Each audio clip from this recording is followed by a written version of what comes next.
घेण्यासाठी आम्ही निवडणूक लढतोय. वारभाद्रांनो, मागच्या 1 वर्षामध्ये ज्यावेळेस शेतकरी अडचणीत आला, डाळिंब बागायतदार अडचणीत आला, एखादा शब्द तरी तोंडातून बाहेर काढायचा होता शेतकऱ्यांच्या प्रती. एखादी बातमी तर दिसली असती आमच्या शेतकऱ्यांना की लोकप्रतिनिधी कुठेतरी आमच्या भावनांचा विचार करतायत.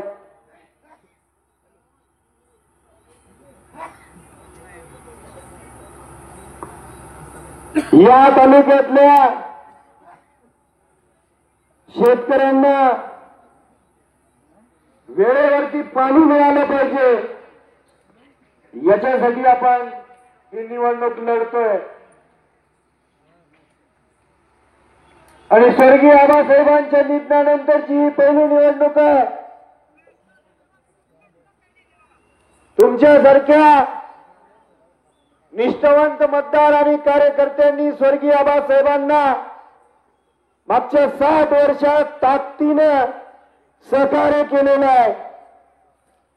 आणि आबासाहेबांच्या निधनानंतरच्या या पहिल्या निवडणुकीमध्ये तुमच्यावरती एक नैतिक जबाबदारी येऊन पडलेली आहे.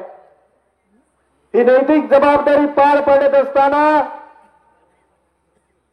आपल्या गावातील वाडी वस्तीवरच्या प्रत्येक घरामध्ये जाऊन 4 नंबरचं बॅलेट मशीनवरचं नाव आहे डॉक्टर बाबासाहेब अण्णासाहेब देशमुख, त्याच्या समोरचं चिन्ह शिट्टी, हे नाव आणि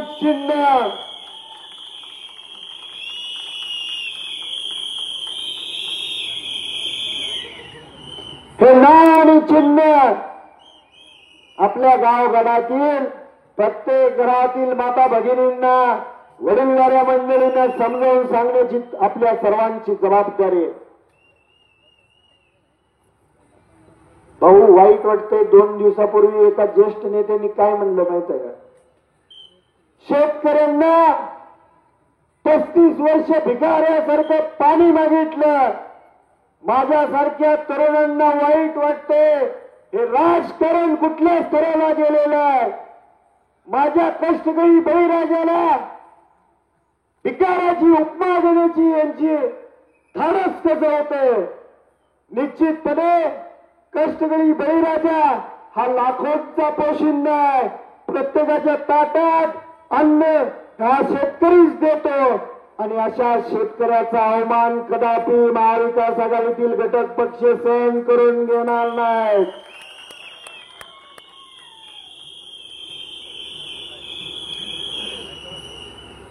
निश्चितपणे 20 तारखेला हाच बळीराजा तुम्हाला तुमची जागा दाखवल्याशिवाय राहणार नाही.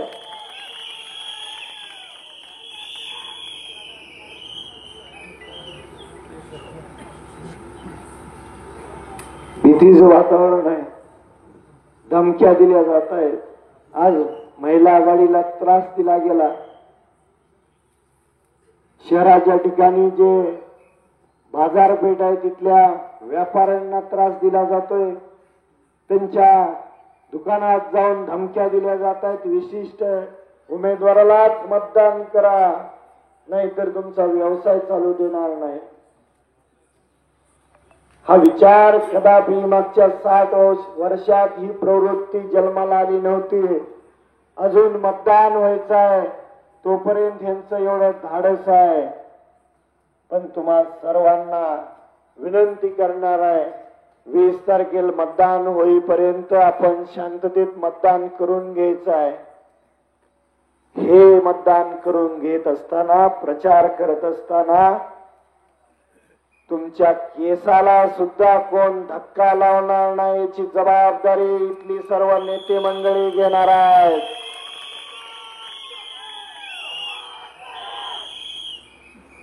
बापूसाहेबांनी एक प्रश्न विचारला मगाशी भाषणामध्ये की वंचित बहुजन आघाडीचे नेते माननीय बाळासाहेब आंबेडकरांनी आपल्याला कसं काय पाठिंबा दिला. या राज्यामध्ये प्रत्येक ठिकाणी वंचित बहुजन आघाडीचा उमेदवार उभा आहे आणि एकाच ठिकाणी फक्त पाठिंबा दिलाय 288 मध्ये. हे आपल्यासाठी स्वाभिमानाची, अभिमानाची गोष्ट आहे.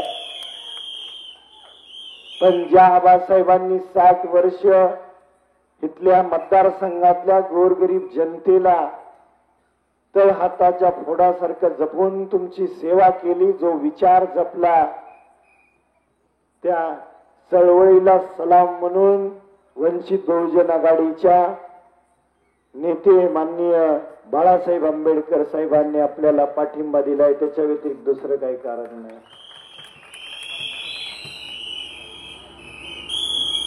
त्याचबरोबर एमआयएमनी पाठिंबा दिलाय, रासपनी पाठिंबा दिलेला आहे, राजू शेट्टी साहेबांनी पाठिंबा दिलेला आहे, बुद्ध भीमराज प्रतिष्ठानने पाठिंबा दिलेला आहे. त्याच्यामध्ये बापूसाहेब असतील, अक्षयदादा असतील, पप्पू धनवजीर साहेब आपल्या सोबत आहेत. आज अतुल मालकाने एक तालुक्यात वेगळाच धमाका केला, त्यांनी सुद्धा पाठिंबा दिलेला आहे.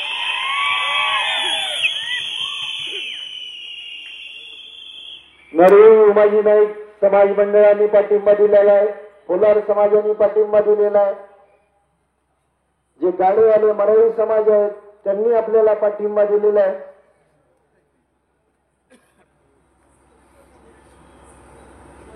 सेक्युलर मुवमेंटने दिलेला आहे.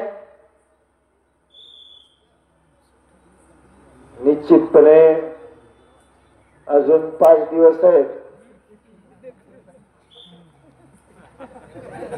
अजून धमाके होणार आहेत.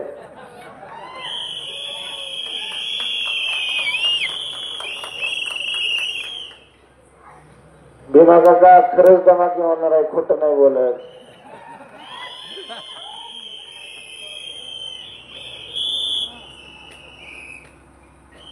म्हणून येणाऱ्या 20 तारखेला